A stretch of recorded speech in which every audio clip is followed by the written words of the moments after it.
Apa iki? Sapa? Lho. Jangi wonten dawuh.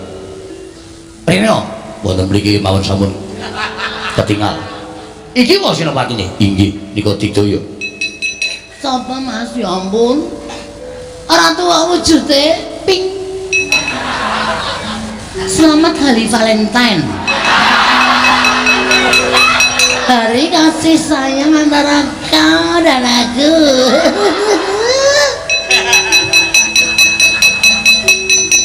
Jangi wedhus. Wala dewa diapusi. Mboten ngapusi menika cengelmu iki wong sarang kedaden kaya tak ademe bola dewa piye? Kula aturi ngerahapi, wah setan. Ora kowe sapa kowe? Nama baru atau nama lama? Jeneng anyar. Pireng dadi. Sing lawas. Sing lawas wis rusak.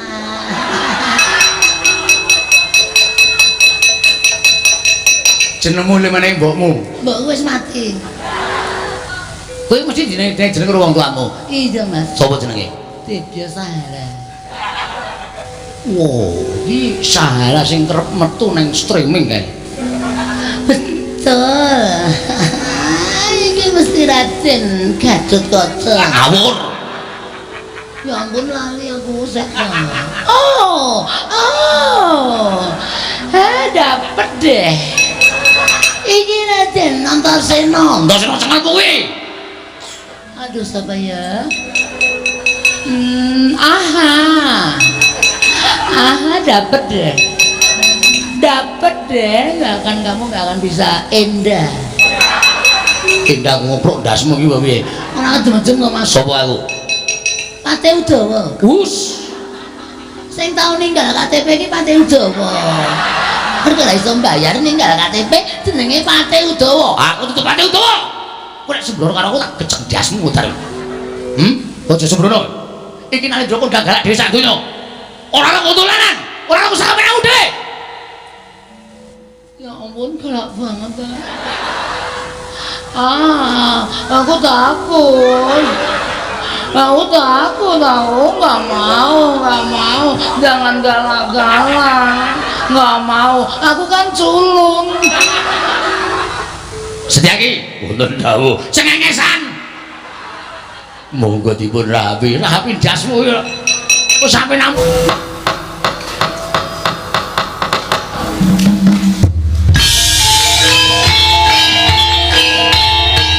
dilanjutkan pagelaran wayang kulit semalam suntuk oleh Ki Dalang Sena Nugroho. Selamat menyaksikan.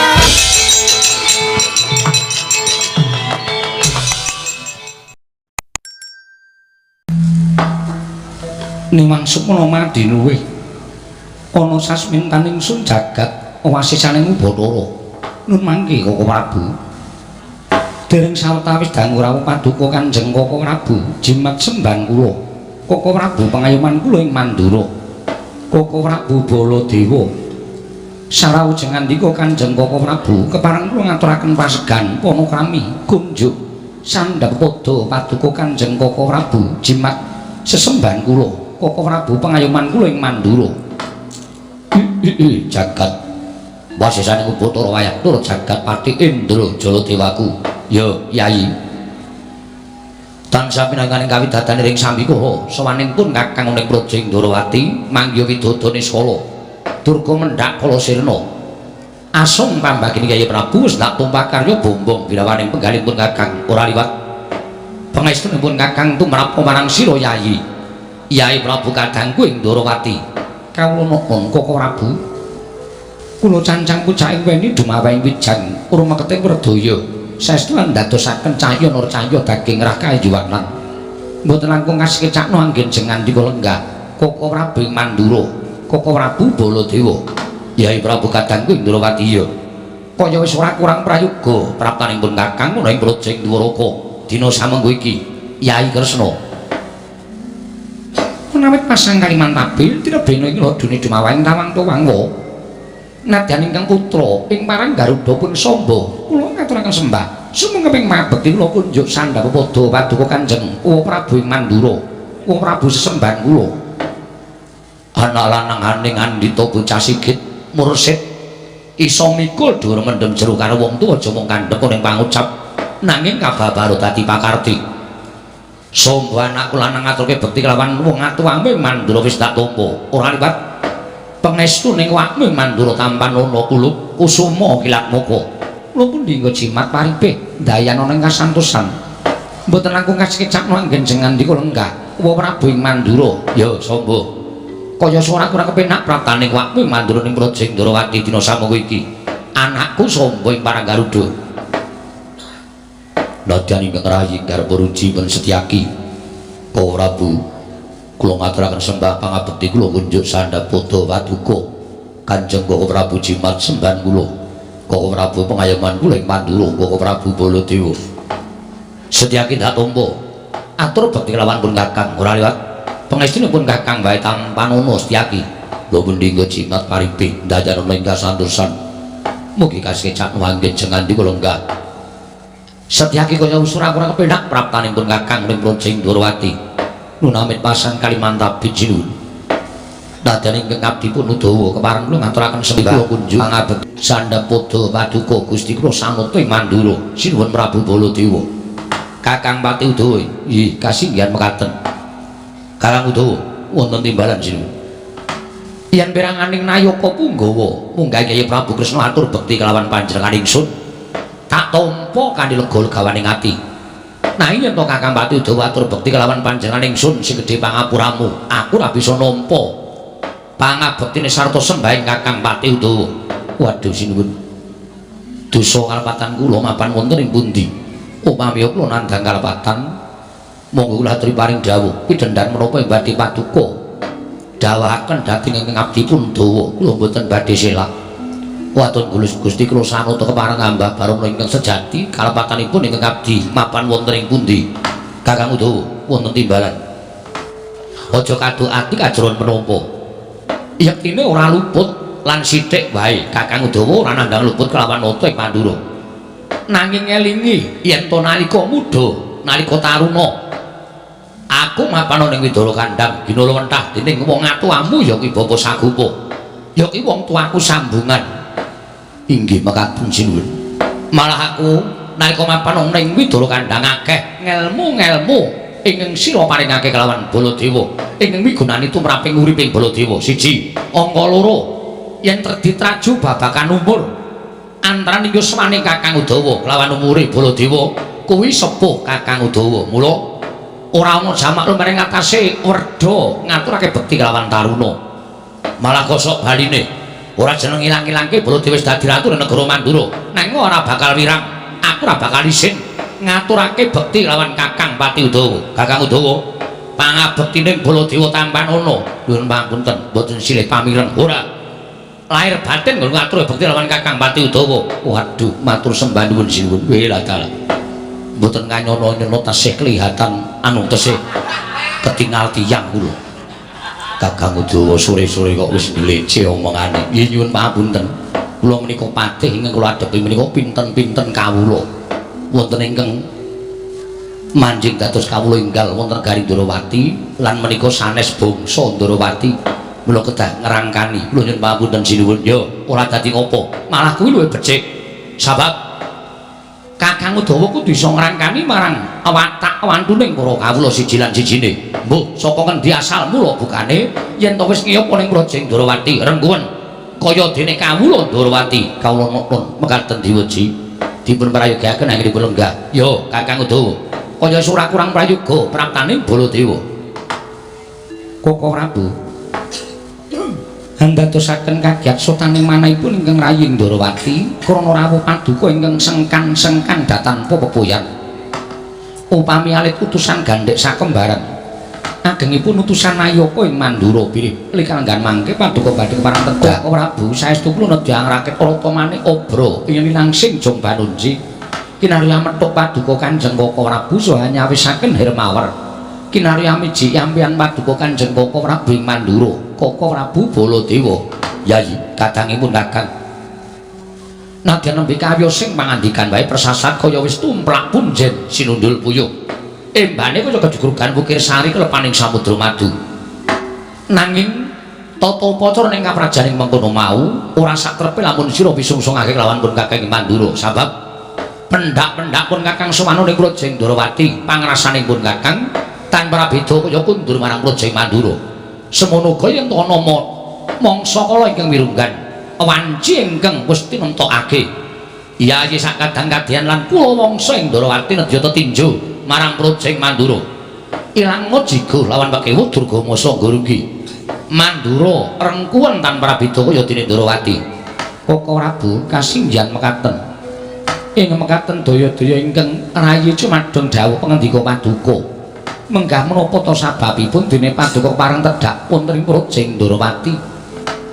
menawi kepareng kawedharing kathah tumunten kababarna nanging merawi wadi tumrap ing para kadang sentana monggo Koko Prabu kula dherekaken manjing salebet ing kedaton pepanggihan catur netra kelawan ingkang rayi ing Ndrawati Koko Prabu Mandura Kresna kula wonten timbalan ing adawu ing sepisan pun Kakang tilik marang jiwananing para kadang kula wangsa Ndrawati Uswatara lama pun Kakang ora tetinju marang Projeng Dwaraka ana penggalipun Kakang ing tan bangkit pinambek ana wektu ingkang mirunggan pun Kakang nyelakake ninggal kewajiban kalindraning Projeng Mandura tumuli tilik kelawan kadangku anom ing Ndrawati syukur Yayi dene desa kula wangsa tansah pinayungan jiwananing dat kang murweng dat nampa berkahing sing maha jagat siadi tansah pinanggih wilujeng ing sambikala Koko Prabu lakar mekaten kawontenanipun Projeng Ndrawati lan sedaya njawit saking pangestu Paduka Kanjeng Koko Prabu ya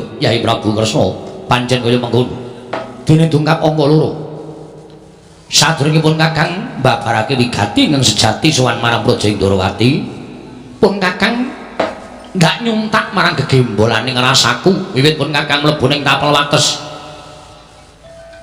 negara ing Ndrawati pangrasanipun Kakang gumun gawok Yai nyumurupi marang kanan negara ing Dwaraka ingkang beneh keladat ingkang wis udakara sakwarsa pun Kakang ora sowan marang Projeng Ndrawati Koko Prabu kasinggihan mekaten wae latal bareng pun Kakang mlebu ning tapel wates negara ing Dwaraka Projeng Ndrawati waduh Yai gawe bombong gawe seneng, gawe marem. Wiwit pun Kakang ngancik ana ing pradesan negara ing Dwaraka, kabeh para among tani padha mikul garu lukune. Ngiring kebo lan sapine mapan ana ing pesawahan lan pategalan, padha sesendhon sesindenan. Nandhakake yen to kawula Ndrawati padha atut runtut rukun tentrem uripe, padha ngangkat marang kanalindraning Kyai Prabu Kresna. Kajena ingkang mengkono katandha, lamun sira Yayi nggone ngasta bawat pemerintahan Projeng Ndrawati tansah sinengkuyung dening para kawula ketitik sakwarsa pun Kakang ora sowan marang Projeng Ndrawati undhak ing negara Ndrawati ora kaya ingkang wis tak gambarake syukur Kresna ing mengkono siadi banget minangka bisa dadi pangayemaning para kawula sabab Nalindra mono pancen wong kang sinampiran pakaryan nyekel kendho kencenging pernatan amis baji ning negara kuwi ning pundhake Nalindra inggih yen ratu kuwi beda karo kawula yen kawula ki wong kang diwenangake ngukur karo derajate kuwi kawula ning yen ratu wong kang sinampiran pakaryan nyekel kendho kencenging pernatan amis baji ning prajane pundhake para Kakut Nalindra kula ora aneh yen to tentrem lan orane praja kuwi gumantung marang Nalindra Koko Prabu kasinggihan mekaten namung sejatosipun menika mboten awit saking ingkang rayi piyambak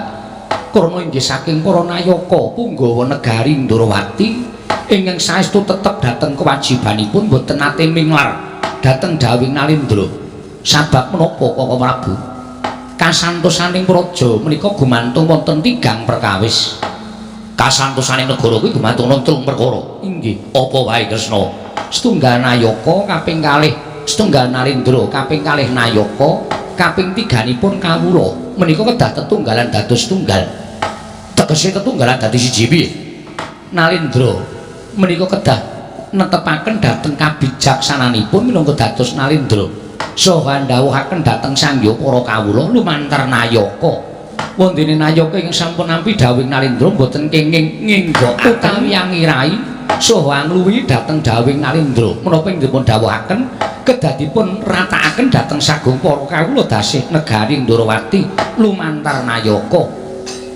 menawi nayakanipun menika nindakaken kewajiban kanthi tewaju mboten nate sing lar saking kautaman tertentu kawula manggih raharja antawisipun Nalindra Nayaka lan kawula menika kedah tetunggalan dados tunggal mila menawi ngantos wonten satunggiling Nalindra ingkang berbudi bawa-leksana sampun nindakaken jejering kanalindranipun kanthi sae nanging gadahi Nayaka ingkang boten sae satemah gampil ngenggokaken dhateng dawuh Nalindra ing mekaten anjalari boten tentreming para kawula menika nadyan taunana windanana negari ingkang mekaten menika boten badhe tentrem tuwin boten badhe Prabu ya bener kandhamu Kresna pancen ya bener ngono ning akeh-akehe racak-racake sing padha dumadi kuwi sing tak weruhi Nalindrane wis netepi marang jejiban ratu sing apik ning nayakane sing gampang nggokake marang dawing ratu kuwi sing wantah lakon ana ing jagat sebab Nayaka kuwi dumadi saka pirang-pirang watak ana ingkang apik ana ingkang becik ana ing ketok-ketok becik sejatine ala ning ana uga ing ketok-ketok ala sejatine becik kuwi watake para Nayaka mula babakan Nayaka iki mau pancen dadi kewajibaning ratu yen ora teliti lan pinter nggone niti priksa marang wewatekaning Nayaka satemah negara iki ora rusak krana Nalindra lan kawulane ning merga rusak merga nayakane kasindhang Karna ing mekaten daya-daya sakmangke kula cumadong dawuh menggah menapa ta sababipun dene paduka Kanjeng Koko Prabu kepareng tedhak wonten Projing Ndorowati Koko Prabu kula nedya nganglukaken jangga nilayaken karna mastuti sabda utama paduka Kanjeng Koko Prabu ing Mandura Koko Prabu Baladewa jagat wasisaning Upadara wayah para jagat Kresna iki lho wonten timbalan Koko Prabu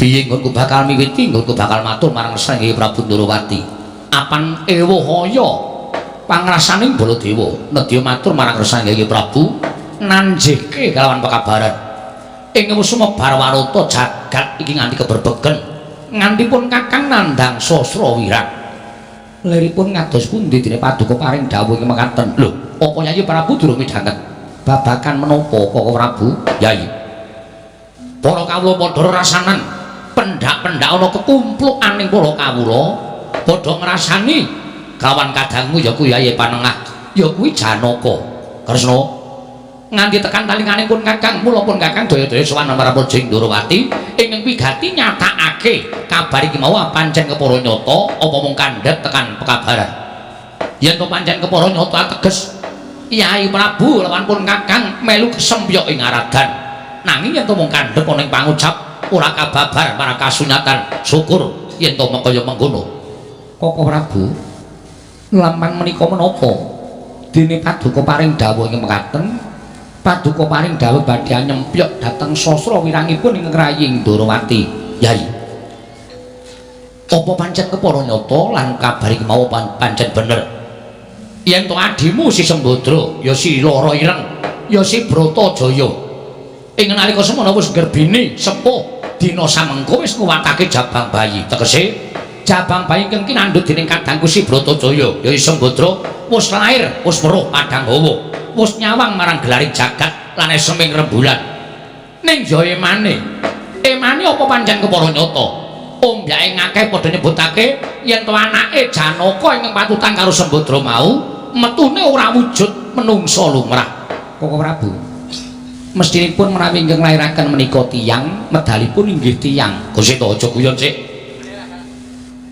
Sembadra menika titahing Bathara Janaka menika inggih titahing Bathara nanging sabab menapa paduka paring dawuh mekaten sabab miturut mbyake ngakeh padha nyebutake yen to anake Janaka ing patutan kelawan Sembadra mau metu jalma menungsa nanging apa is buta Kresna lakon iki pancen kepara nyata apa mung kandhek ana ing pekabaran nek nyata tegese Sembadra wis ngorek-orek marang turas Mandura Sembadra wis gawe wirang marang turasing Kanjeng Rama Prabu Basudewa Yayi Prabu Narayana Koko Prabu nadyan kula piyambak dereng mbuktekaken namung kabaran sampun dumugi talinganipun ing Kraying Ndorowati lha dalah apa wah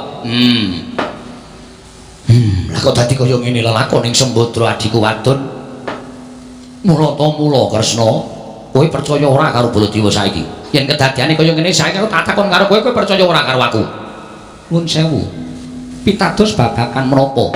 Nalika semono aku adreng nggone ndhawuhake Sembadra kelawan Burisrawa. Nanging kowe uga adreng nggone ndhawuhake Sembadra kelawan Permadi ya Janaka. Tundhone kaya ngene iki. Mula aja nyawang kelawan pasuryane, aja nyawang kelawan begere. Nadan Burisrawa kaya agal growal-growal. Nanging tumrap aku yen to didhawuhake kelawan Sembadra, mesti wae ora bakal gawe sastra wirang kaya ingkang dilakoni dening Janaka lan Sembadra. Coba saiki pikiran, nek nganti Janaka mongko wis nglakon anak-anak karo Sembadra, mongko wujude buta, apa ora jeneng embek marang asmanipun Kakang kelawan Siadi. Turas Mandura putraning Kanjeng Rama Basudewa, wayahe Kanjeng Eyang Kunti Boja kuwi ora ana ingkang wujud buta, ora ana ingkang wujud yaksa. Lagi saiki Sembadra lah kok anak-anak buta. Kresna, lelakon iki piye? Coba. Apa ora jeneng Nyiprati rah letuh lawan pun Kakang lawan Siadi? Kok Prabu, nuwun sewu. Tumrap kula menika kedah linampan kanthi ikhlas tegese piye? Jernyatanipun tiyang gesang wonten ing Madyapada menika namung anut dhateng kodrating Hyang Mahanasa. Dipun menapakno Sembadra menika namung titah, Janaka menika namung titah semantah. Menawi nampi cobing kados mekaten, jejering titah namung saged nampi dhateng purbaning Hyang Mahanasa. Lho la iya. Ning sadurunge rak ya iso diduwa. Tegese aja nganti kaleksanan, lan aja nganti kelakon. Janaka karo Sembadra kuwi duwe anak buta. Seranane aja didhawuhke. Nanging Siadi nalika semono nganti meh wae salin perkara kaliyan pun Kakang. Mergo pun Kakang adreng ngrabekake Sembadra karo Burisrawa. Siadi adreng ngrabekke Permadi karo Sembadra. Mula meh wae dadi gegeran antaraning Kresna karo Baladewa. Ning mergo aku ki ngakoni yen aku ki wong tuwa, kudune ngalah karo taruna. Mula aku trima ngalah. Lah bareng aku ngalah, saiki kedadiane kaya ngene iki sapa sing arep ditutup? Sapa sing arep diluputke aku tak takon karo kowe. Nggih, nuwun sewu, menika mboten wonten ingkang lepat. Janaka ugi mboten lepat, Sembadra ugi mboten lepat. Sing kandha sapa? Nek tumrap aku iki kabeh lupute Janaka. Lho, Koko Prabu, nuwun pangapunten. Mangke menawi ngantos mireng dhateng ingkang kawogan menika mangke kriwikan dadi grojogan, geguyon dadi tangisan mboten sae kedatosanipun. Ya men. Yen pancen Janaka ora trima tak jarake.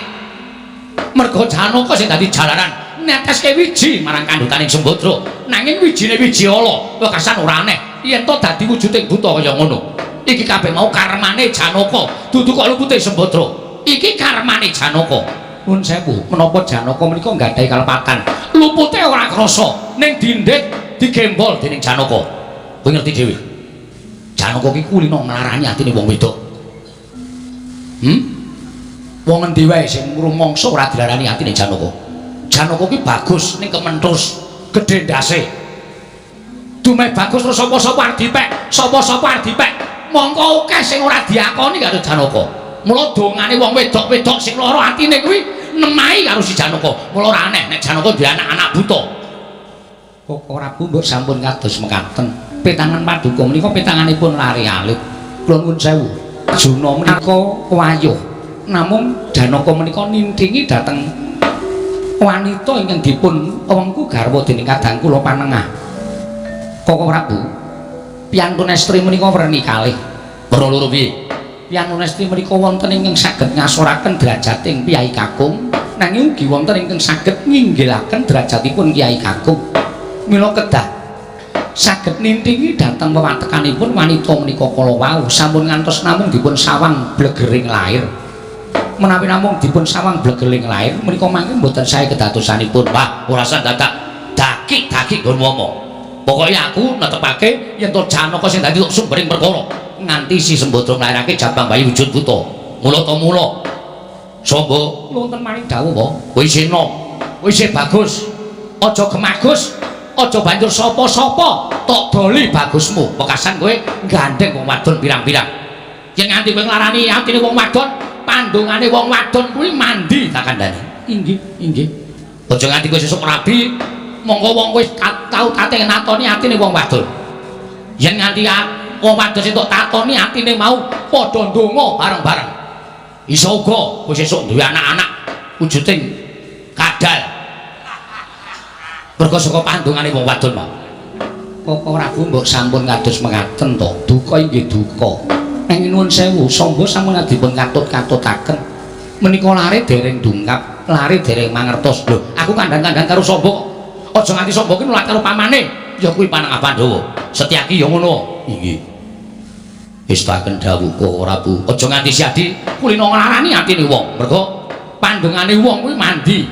Inggih, istaken dawuh. Luwih-luwih wong sing tok larani atine mau ora iso mari sedina rong dina, gedene setahun, ndungkaping 10 taun.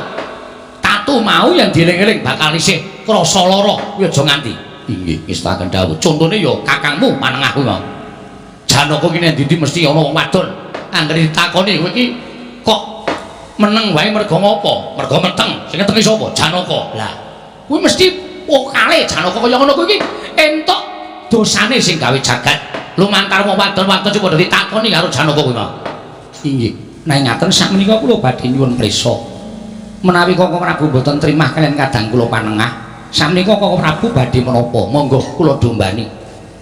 Menapa Kakang Prabu badhe mulasara kaliyan pun Arjuna?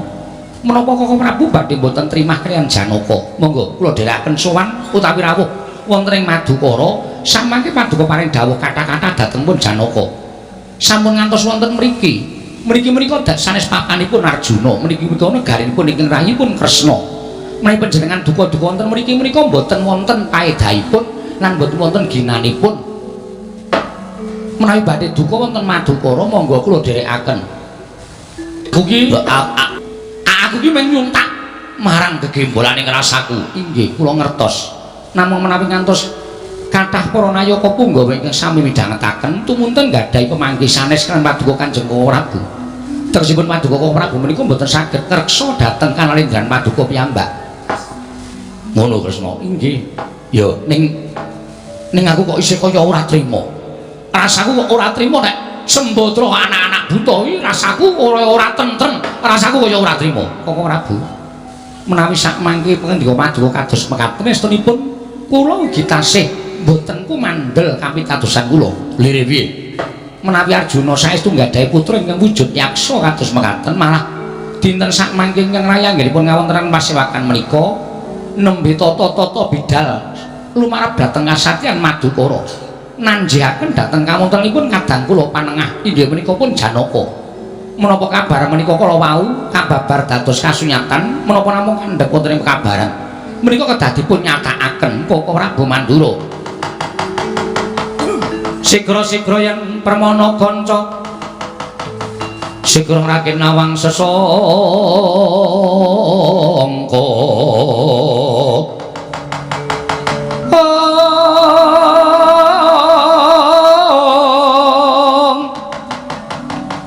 Nalendra Mekmarwa sing sang katriku mulung mangrembak ing wadya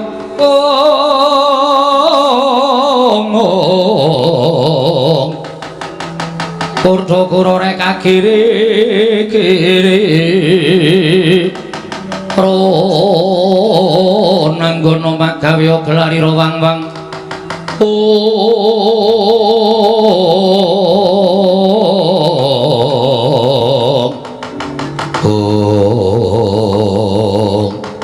Kresna nuwun maring dawuh yen pancen si Adi bakal tedhak marang kasatren Madukara pun Kakang ora bakal keri pun Kakang nderek marang tindake Kyai Kresna menawi mekaten Kakang Prabu kula marang jumrung dederek Kresna Paduka Kanjeng Kakang Prabu ya malah yen perlu aja nganti nitih titiane dhewe-dhewe yen kok keparakake pun Kakang tak manunggal sakrata lawan Kyai Prabu Kresna kula sumanggaken Paduka Kanjeng Kakang Prabu malah samangka pun Kakang njaluk pamit metu njaba aku tak dawuh kelawan Pragoto supaya nganti kondur Kyai Puspadenta aja nganti dadi pangarep-areping Kyai Erowati kok Prabu mistaken dawuh Paduka Kanjeng Kakang Prabu Kresna pinarak ingkang sekeca manap dawa marang sanggaring para punggawa nayaka pun Kakang tak metu njaba ndisiki ora jeneng ninggal tata krama nanging supaya rancak nggonipun Kakang nderek sak nunggal sak rata kelawan Kyai Prabu Kresna Kakang Prabu sembadul ingkang nderekaken yen menapa sabdanipun Kakang Prabu Mandura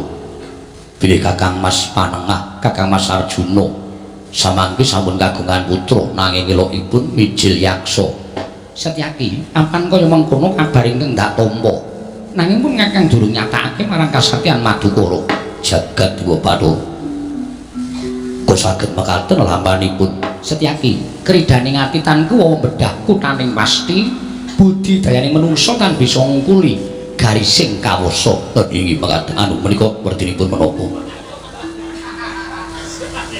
sing jeneng kodrat ora bisa diwiradati nadyan kaya ngapa pambudidayaning menungso yen wis pinesthekake dening panguwasaning dat kamurweng dat tegese kudu kelakon lara ngaten kula menika basa-basa kados mekaten menika kula mboten kulina ngopeni iya Setyaki mula saiki wiwit diopeni ngestaken dawuh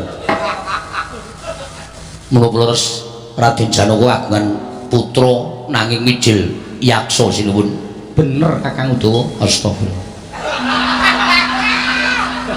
kaget raos sing manah kula nyatanipun Raden Janaka menika satriya wantah monggo satriya lanang ing jagat lancuring bawana lajeng nuwun sewu ingkang rayi inggih menika Kudewara Sembadra menika mustikaning wanita mustikaning para kenya ewa semanten teka Gusti maringaken lampahan kados mekaten nggih ladal wah menika dados kaca benggala menika dados conto nadyan tiyang sepuhipun menika mustikaning jagat nadyan nuwun sewu ingkang ibu menika mustikaning wanita nanging dereng kantenan menawi putra peputra lajeng turun kaliyan tiyang sepuhipun menika mboten mesti nggih sinuwun ora mesti Udawa ora mesti kabeh mau manut marang keparenging sing gawe jagat mula wong urip nang alam padang kuwi dikulinakake asrah marang purbaning Wang Mahanasa mekaten sinuwun menika dados pembelajaran tumrap kula anggen kula dados ngrangka wonten negari Ndorowati saha anggen kula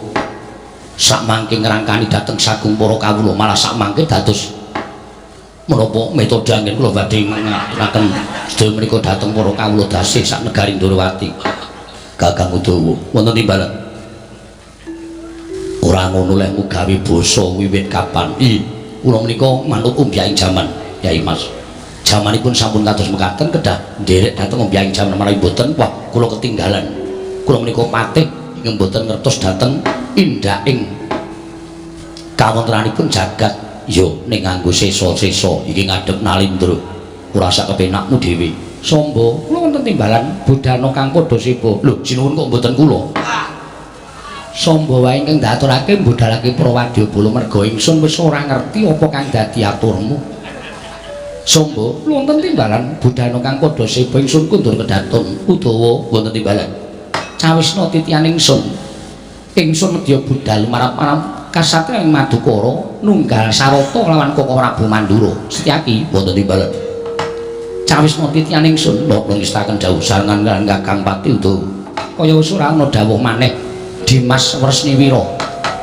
kaget kowe ta awe kumejot raos sing manah kula kados sinambring gelap lepati nubruk ing mong tuna wonten sabdanipun Gusti kula ingkang sinaning Mandura kepareng kula ing abdipun Prakuta jumadung dawuh wonten menapa badhe ngersakaken kundur wonten negari Mandura Prakuta ku tak jarwani nalika semana budal saka negara Mandura kowe tambuh kelawan tindak ing panjenengan ingsun ha inggih mesinipun ngaten wonyatanipun kula menika patih kok mboten dipun paringi dawuh menapa-napa tumuli dipun nyawisaken Kyai Puspadenta tuh tandha pitaken salebeting manahipun ing abdipun Prakuta lho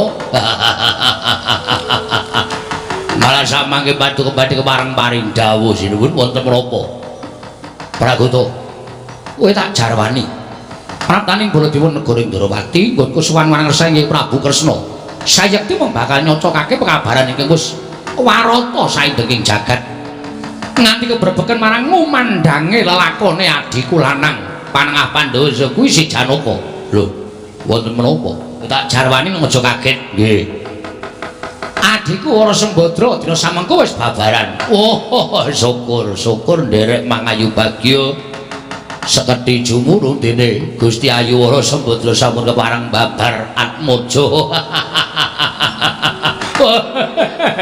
kula nderek remen sinuwun ya nanging jroning kowe ngaturke mangayu bagya lawan adiku wadon kowe tak jarwani yen to laire apa nang Jabang Bayu ora wantah wujuding menungsa lho mangkir mbiyen kok mboten wantah wujuding menungsa niku kados pundi kepareng babarono ingkang sejati dhateng abdipun Praguta wonten dawuh anake Janaka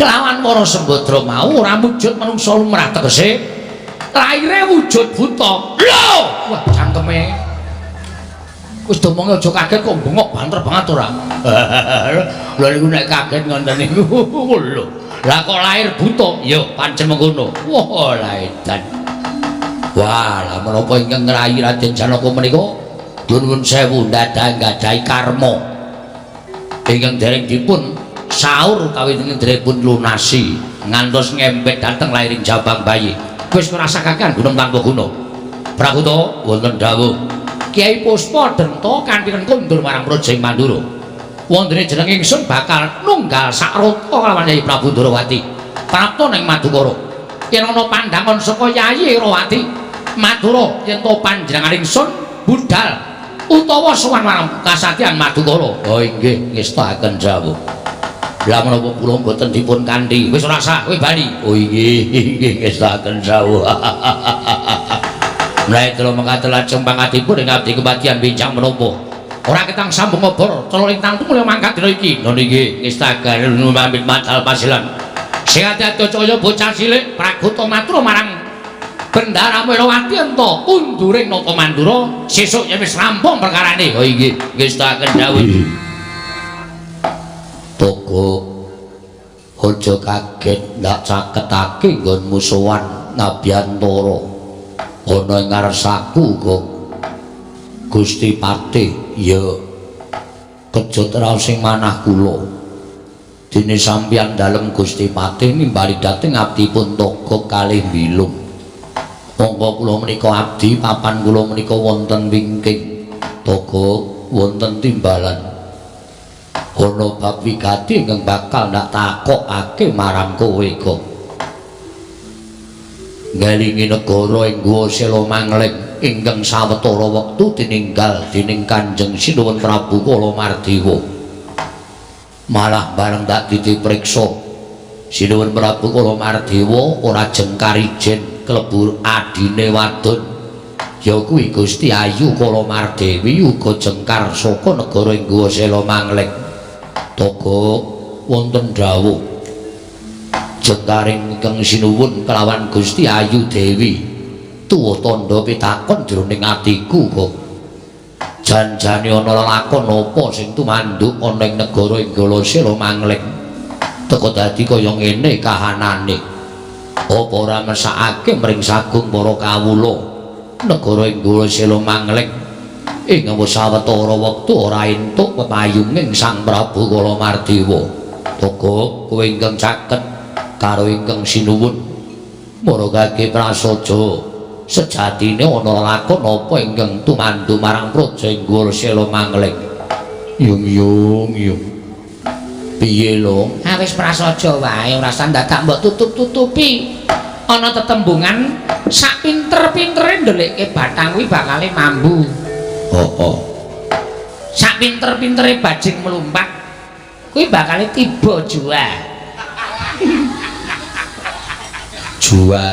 iki basa Jawane apa to bakale tiba ngono wae bakale tiba ngono lho dadi ora usah dadak mbok tutup-tutupi arep kowe janjane ngerti sak tenane nek Gusti Patih wis ndangu kaya ngono kuwi ya wajibe kowe bloko jatosipun rak ngaten Gusti Patih ya piye tak rungokke nggonmu bakal crita estunipun lelampahan wonten ing negari Guwa Sela Mangleng menika kula sewu ruwete babagan napa nalika semanten Sandrung Gandrung nuwun sewu kaliyan putri Madukara inggih menika pun Dewi Wara Sembadra monggo ingkang rayi Gusti Ayu Kalamardewi menika gandrung kalian Raden Janaka lah dumadakan sing diarani wong gandrung menika adat saben sok kelangan pikiran sing lumrah tegese kaya wong Bambung turut nglurung piyai sepuh sami ngendikaken kaya ngaten menika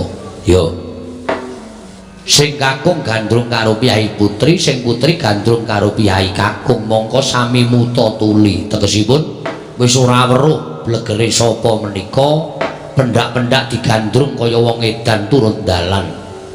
Iya bener to, Gok. Gusti Ayu Kulamardewi le gandrung kali Raden Janaka ya kesangeten.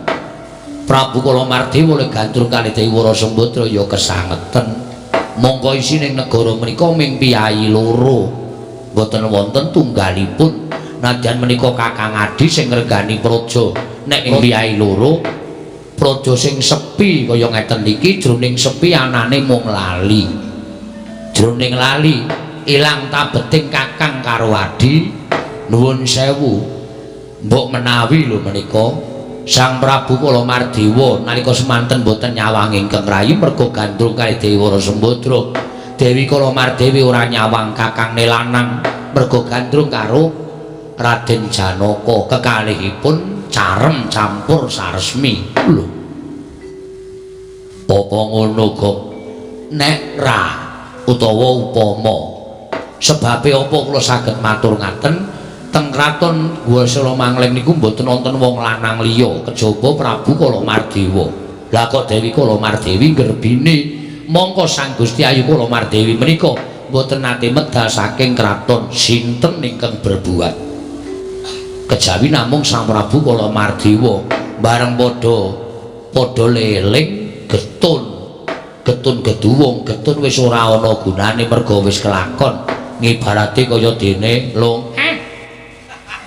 ngibarate kaya dene sega sing wis dadi mie ayam bakso dadi ora bakal bali dadi sega meneh. Wis kelakon Sang Dewi Kulamardewi nggerbini ngupadi Raden Janaka. Sang Prabu Kulamardewa tumuli ninggal praja merga isin aja nganti kelakuane sing ngetengi adine dhewe. Niku konangan kalih para kawula tumuli ninggal praja. Ngoten niku critane. Lah mbok taunana Windanana sampeyan ngenteni rawuh Sang Prabu Kulamardewa. Lha nuwun sewu nek durung kelakon penjangkane ketemu kalih Warasembadra prasapanipun kula sing dipamiti mboten ajeng bali teng negara Guwasela Mangling kamukten kanalindran dipun ikhlasaken trima ora dadi ratu trima mati ning dalan nek mboten ketemu kalih Dewi Warasembadra. Ngoten sumpahe Sang Prabu Kulamardewa. Kuta Pandhawa tata gati Wisraya Indriyaksa Sara Maruta Pawana Bana Margana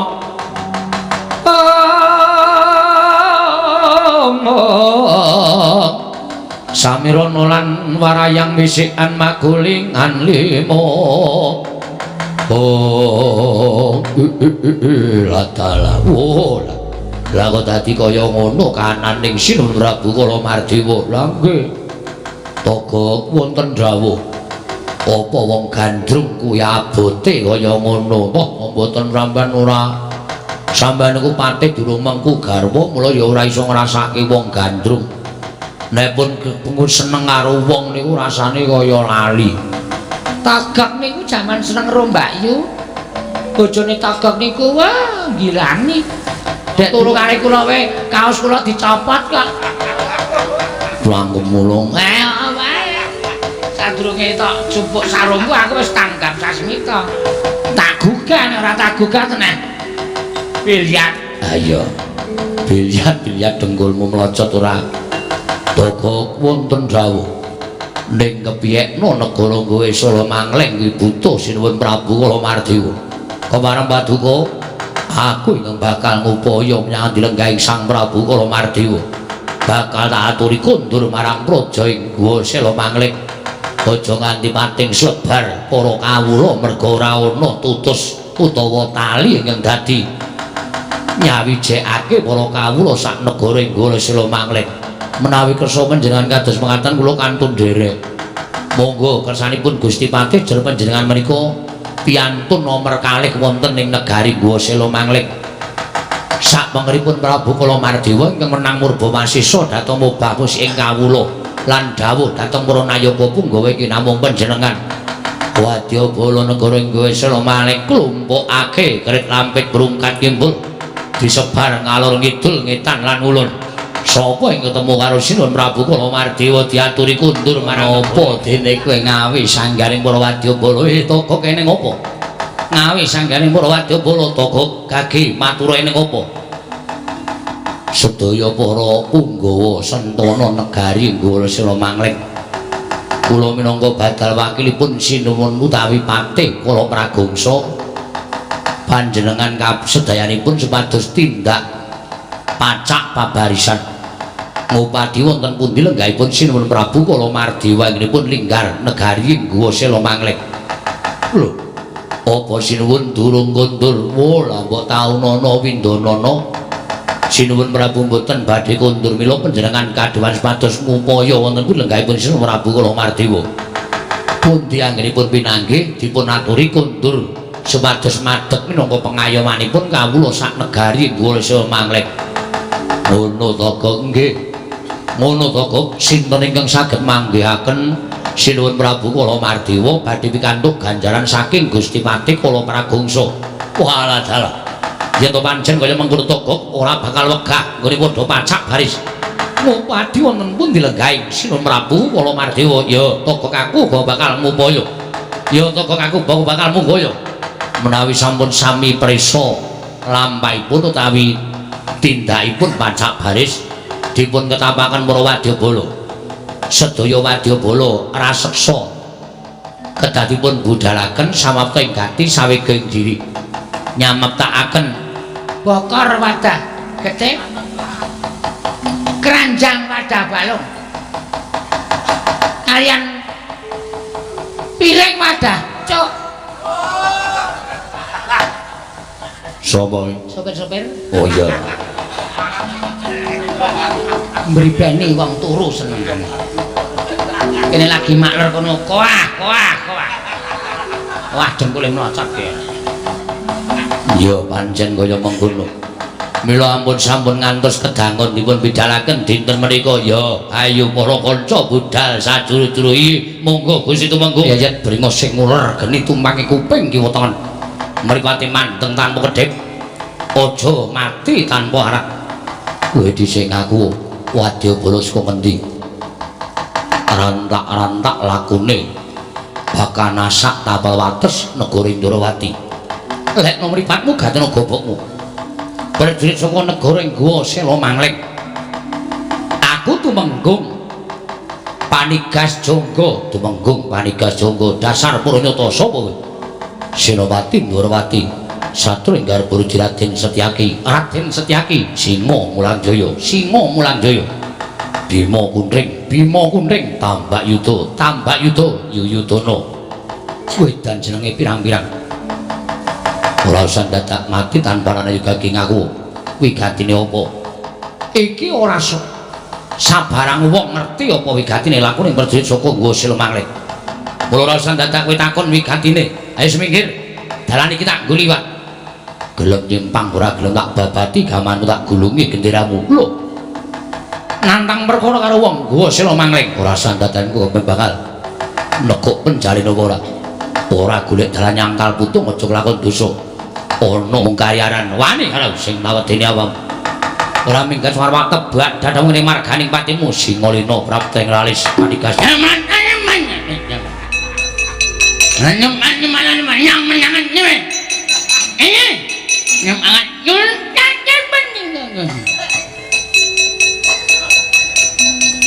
Panggatmu apa? Apa? Panggatmu apa? Apa? Tumenggung. Ya. Tumenggung sapa? Nani. Sapa? Menggung nani. No, nani no. Manggung ae lima utat.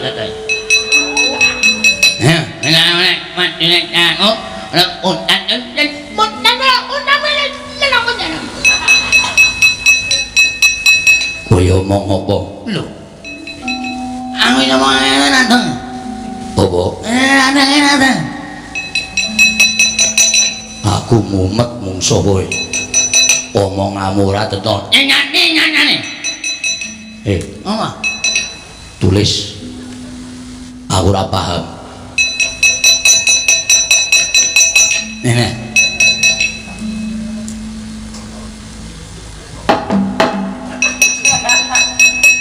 Kok nganggo ditutuki? I ya. Nganggo i barang. Tak kira ora nganggo huruf i, tumenggung Suradal kok nganggo i. Aja ngapusi. Ngerti. Ngerti kok Suradal. Jeneng molak-malik. Ora ngono. Begini, ya aku yang makan dengan mati. Orang mundur, orang berani kalau mati. Siapa? Mau sama siapa? Nun. Mau sama siapa? Prajurit yang ngangguannya lo mangleng bodoh bubar mawut ora karu-karuan. Ketemu karo siapa? Pinanggih kalian satrio namanipun Senjaki. Senjaki? Inggih. Wong cilik. Inggih. Bringonya ketel. Inggih. Kok simbah preso? Kok kaya Senjaki Senopati Ndarawati. Leres menika Senopati Ndarawati. Kowe perang karo dheke. Inggih. Kowe mundur urip kuwi kanugrahan tumrapmu. Inggih. Wis ana mulih. Syukuran. Lho. Syukuran menapa? Syukuran kowe ora modal musuh Senjaki. Iso-iso lolos saka bebaya. Wah, simbah tepang kalian Senjaki. Lho, aku ki wong tuwa wis arep mangan gempalaning cagat legiasi ning kahanan. Nganggep kaya sepelekke karo aku. Lairmu dhisik aku ro kowe. Mula pengalaman aku. Nek wong tanah Jawa ki sapa-sapa sing nyambung aku ngerti. Sinten mawon, Pak? Siji Senjaki, loro Cantrik Janaloka. Niku sinten? Niku sinten? Ya tepung. Mboten. Aku ya mung ngawur kok. Mbok ana mbok ora. Wonten ning mboten medal. Ya dipaksa aja sak dinengke wae. Nek ora metu ki piye carane? Kaya goblok banget kaya. Wah, mati kula, Mbak. Piye? Inggih, kula mangsa Senjaki remuk awak kula. Mundur ana. Nggih. Kuwi bathuke kenapa kuwi? Nglocop. Diantem Senjaki. Ana dijahite ana. Inggih. Neng Dasmaskes. Pundi? Dasmaskes. Puskesmas. Lho, diganti to. Wah, sampeyan niku. Ayo kowe guyu. Sah. Aku nek nekat tak geguyu dhewe kok. Wingi dolan endi, Mas? Aku hari Senin kok. Wah, cilaka.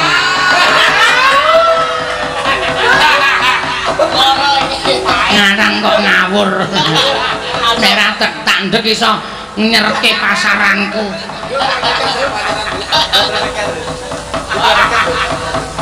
Nek nilai. Iya, dadi kowe melu perang barang ki ngapa? Nah, nanane lagi keculik. Menjulit ngono mangleng untuk lagi pacul pembaran.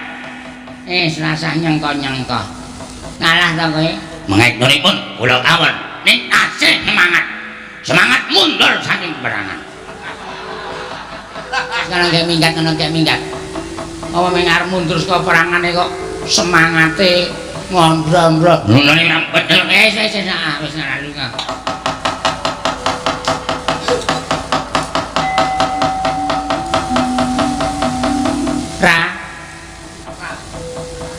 Sahara.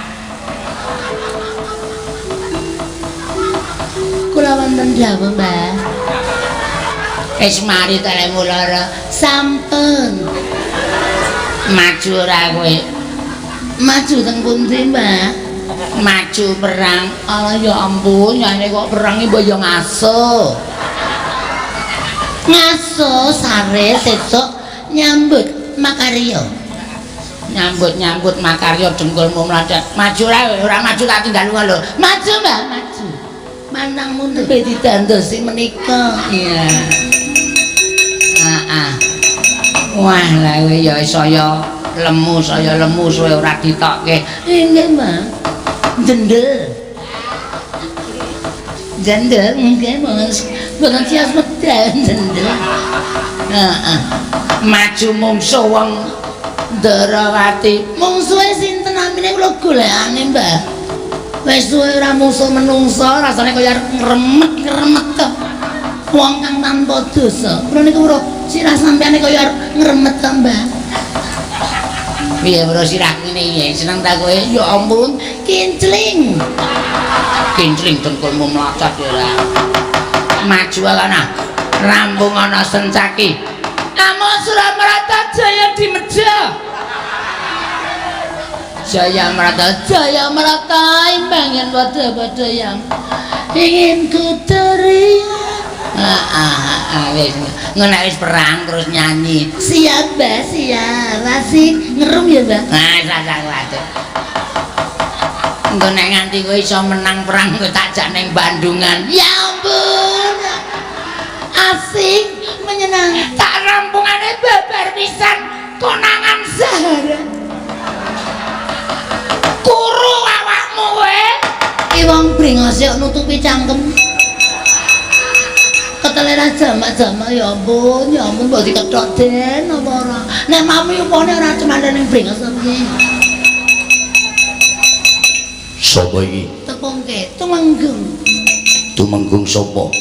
Debio Sahara. Debio Sahara. Iya. Wong lanang kok bengesan. Ya ampun ya ora apa-apa to ben cantik. Aden namine Setiaki. Seti ampuh aki cilik. Ya ampun ora masalah cilik sing penting ampuh ya Raden. Ngopo nek omong karo melet-melet menjak-menjet Raden Setiaki ono barang musamu dudu sapa-sapa ning aku ora minggat kene marganing batimu muga aku lho muga piye pernah ngerasa tekan mati to pernah nganti lemes bae rasane tekan mati perang ditekan mati aku nggak mau Raden jangan gitu dong dong nggone pasti yo ya perang karo aku ya Raden ya mau ya perang ya ayo toh ya ayo golek kebon jagung ya ayo toh ayo aku celak macet ora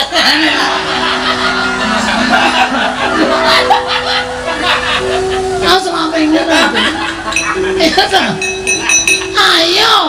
ayo toh tak kejuk lo ya ayo toh mas masa ngampung dadak biak bringo sampai siapa lho Jagi wonten dapur Reno wonten mriki mawon sampun ketinggal iki kok sinopatine inggih nika digdaya sapa mas ya ampun ratu wujude pink selamat hari Valentine hari kasih sayang antara kau dan aku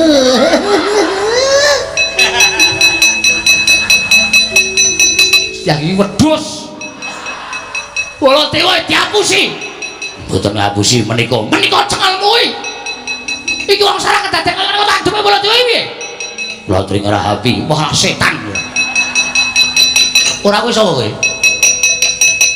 nama baru atau nama lama jeneng anyar durung dadi sing lawas wis rusak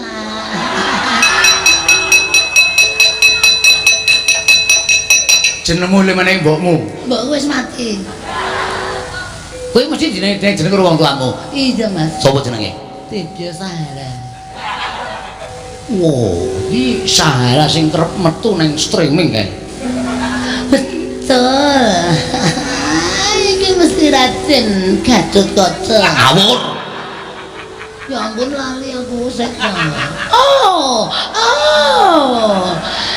dapet deh iki Raden Antasena cengal kuwi Aduh, siapa ya? Aha, dapet deh,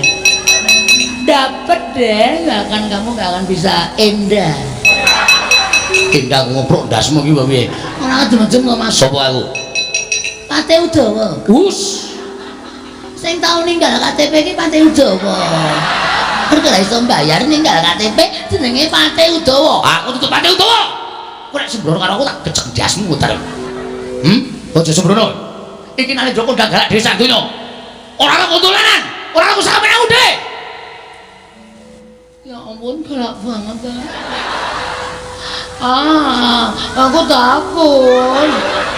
Aku takut tahu, nggak mau, jangan galak-galak, nggak mau. Aku kan culun.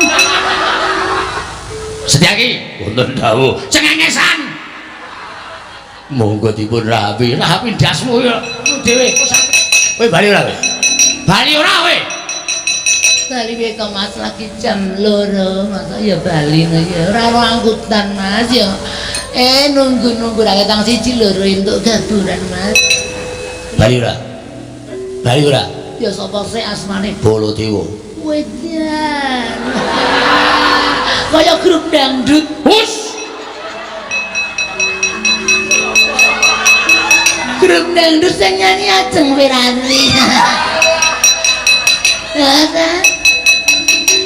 Ora satriningan. Iki Nalendra kok grup dangdut dasmu kuwi. Ora kowe padake grup dangdut. Alah, iki sulinge. Ya ampun iki tutuk kendange kok nang kene. Tak temeke. Tak temeke Ora kowe bali ora. Ora gelem bali. Musuh bali gecek tublak tuntas cangkemmu bongkok.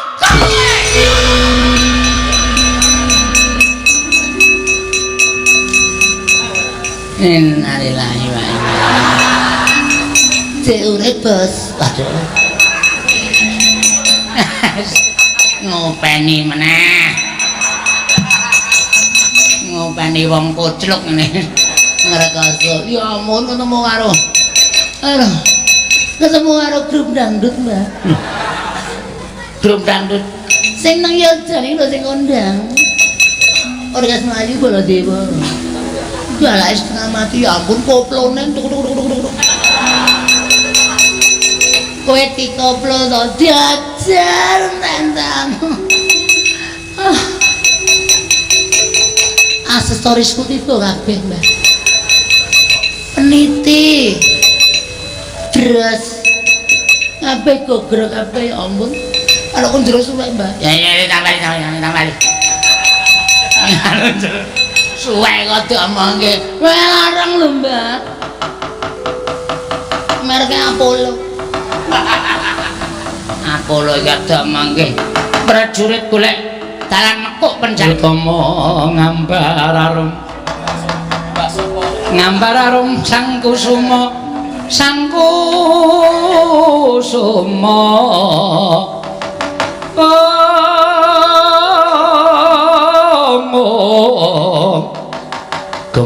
Gembrang yen ngandika ing